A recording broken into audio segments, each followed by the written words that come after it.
Well, good afternoon. It's Friday. Yee! Yeehaw, I should say. You may have noticed I got my cowgirl shirt on. And there's a reason for that. Because I'm going to tell you a story about a cowgirl today. So I thought I'd dress the part. And plus, I only get to wear this shirt very rarely. And it's got really cute cuffs. So I thought I would put it on today. The other thing is, in the spirit of cowgirl stories, is guess what I got on my feet?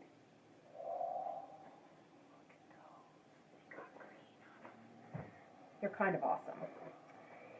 So I've got my cowboy boots on and my cowgirl shirt, and I'm going to tell you a story today, but we're going to start with just a couple things, notes of business, so to speak, so we can wait for some folks to join us so that all the cowgirls and cowboys can hear the story today.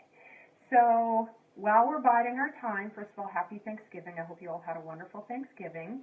And I know I did. Unfortunately, my husband and I were apart. He was in China, but I was in lovely Arizona, and it was gorgeous. So now that we're through holiday number one, it's a race to the finish to get to Christmas and get all prepared. So I hope you all are enjoying the holiday season. It is blustery and cold and rainy here today, so I am going to probably stay indoors most of the day. I don't know how you guys are all spending your Friday. But a couple things. Number one, the 3-Day Reset, which is the book that I authored in July, is a completely doable food program, just 3 days to reset your eating. But in January, I'm going to be doing a 4x4. And that is 4 3-day resets in a row. So what that means is each week we'll do a 3-day reset on Monday, Tuesday, and Wednesday. And the rest of the week you just eat responsibly. And there will be private Facebook broadcasts. There will be a private Facebook group. There will be unlimited access, email access to ask questions of me and have help and all of that. I'm limiting the class size to 12. So there is going to only be limited space. So if you at all are thinking about this, then just down below, I want you to just put count me in, and I will add you to the email list. You can unsubscribe at any time, but why I want to do that is the marketing materials are coming together, and I'm going to be distributing those shortly, probably in the next week or two. And you want to be on that list if you at all are interested, because that will give you the details of how to sign up and get started. So that's the 4x4 for the 3-day reset in January, and I hope you'll join me for that. I think it's going to be a lot of fun, and it's going to help us get started great in the new year. It's not a resolution, it's an intention that you're putting energy behind and action steps behind and moving forward with where you want to go in regard to your nutrition and overall wellness. So we're going to do that together, and I'm excited about that. So our story today, come gather around the campfire while I tell you a wonderful illustration about inspiration. My sister and I, well, both my sisters and I, have been going to the Calgary Stampede since we were little girls. Then there was a very large break when I didn't go. But then one of my sisters started dating the guy who kind of runs the whole thing, so we started to go again. And it is a wonderful event. It is so much fun, and it's great for kids, and it's just a blast, and it's just like the second happiest place on earth. And I really love to go. So there we are, finding ourselves right down in the front of the rodeo arena in July. And let me just explain to you. When I was a kid, you'd go to the rodeo and you'd get your tickets and you'd walk up and up and up and up into the stands, and you'd sit down and you could see little specks down there riding around. And at that time, I'm dating myself, but there was no such thing as a Megatron, okay? You just had to watch what you watch and get your binoculars out. Well, with my sister's newfound status, we get to stand right against the fence. And so let me show you a fun picture of her this year with the rodeo cowboy, and he's in the arena and we are on the other side, and so that gives you an idea where we're standing when this whole story takes place. She also described when we first started going, I was kind of just going off my memories, and she said, no, Heather, you have to cover your beer because the bulls coming by are going to kick dirt up into it. So I was like, oh, okay, that's where we're standing. So there we are in July, and we're about halfway through the rodeo, and the rodeo show has several events every day. Same set of events run every single day of the week, and then the finals run on the weekend. And we're about halfway through the day, and the barrel racing is just about to begin. And the barrel racing, if you don't know what that is, it's a unique event because it's the only event where women participate, and only women. So it's kind of neat, and I enjoy watching it. So there we were watching, and two girls had gone already, and I was chatting with her, and all of a sudden the third person comes out, and there's like an energy swell in the arena. I mean, everything just starts lifting, and before I kind of tuned back into what was happening, this flash goes by me, and she's already around the first barrel, and she's beelining for the second, and she whizzes around that one, and round the third, and before I could even do this to my sister to get her to watch, this woman is already racing for the gate, and her time has stopped. And the crowd went nuts, out of their seats. Her time was miles faster than the other girls, and then most riders ever. And so the crowd was so excited. Now, right after a barrel racer finishes and the time goes up, they show a photo of the rider, so you can kind of make a connection there. Let me give you a little background to barrel racers. For the most part, I'm not going to label them all, but for the most part, barrel racers come from a wealthy ranching family because barrel racing is very expensive, and they are beautiful girls with long blonde hair flowing out the back of their cowboy hat as they race around the barrels, and they've got designer, gorgeous, perfectly fitting jeans and beautiful shirts, and they have very expensive horses, and there's just a look to them.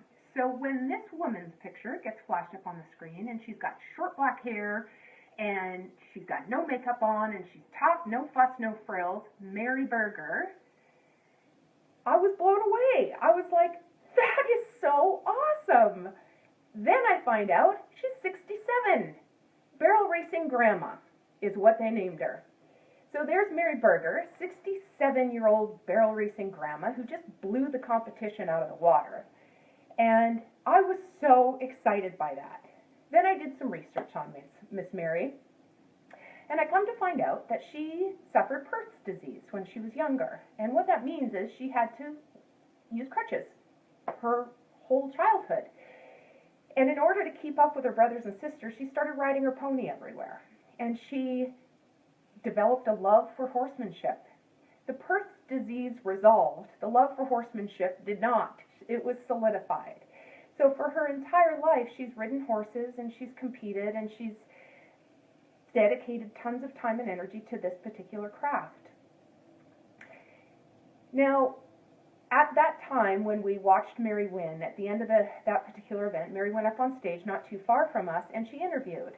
And she said to the announcer, well, I didn't even know there was a standing ovation. I just went out and did what I love to do, and I love competition, and I love participating, and I love doing my best. And she was as humble and sweet as could be. I'm going to show you a picture of her coming off that stage after her interview, because you're going to get a real feel for Mary. Is she not the cutest? So that's Mary Berger.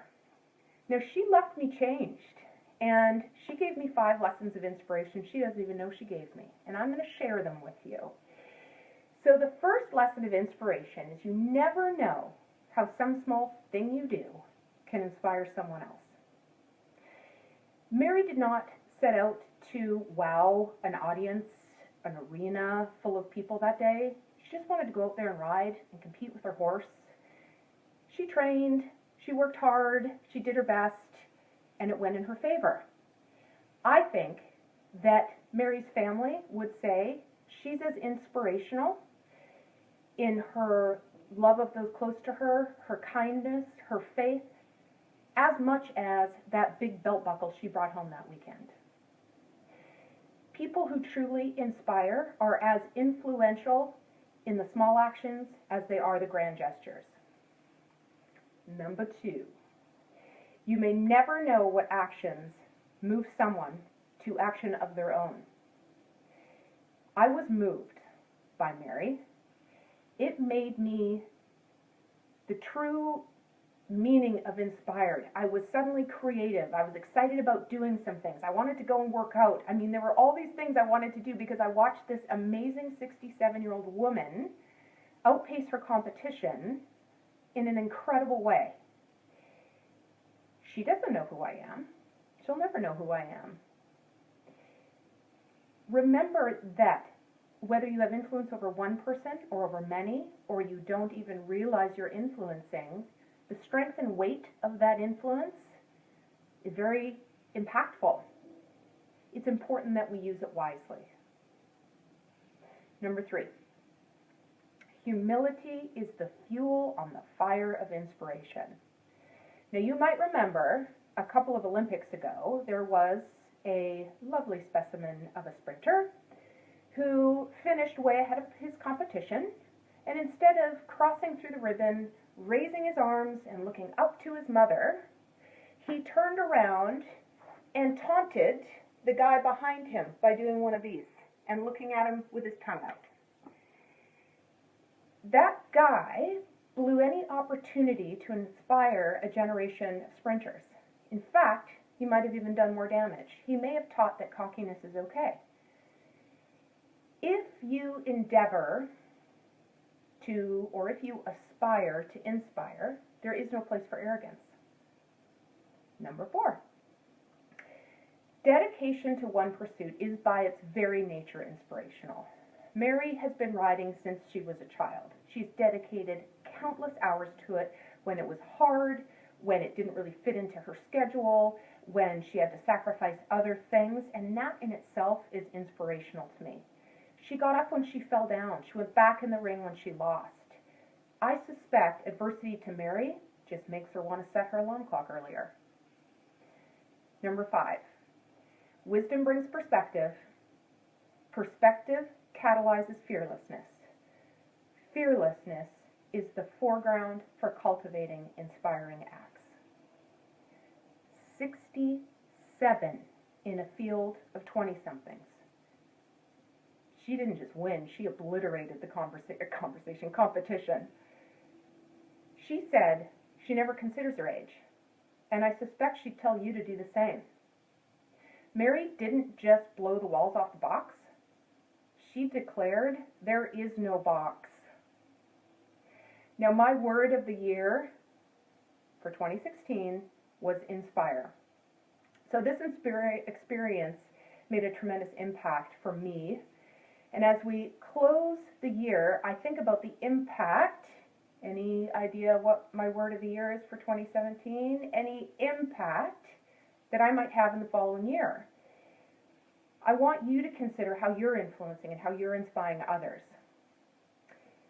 Mary was a great inspiration to me, and I hope that you enjoyed her story as much as I did.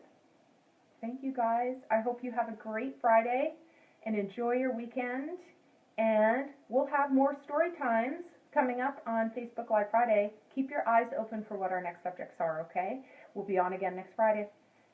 Bye-bye.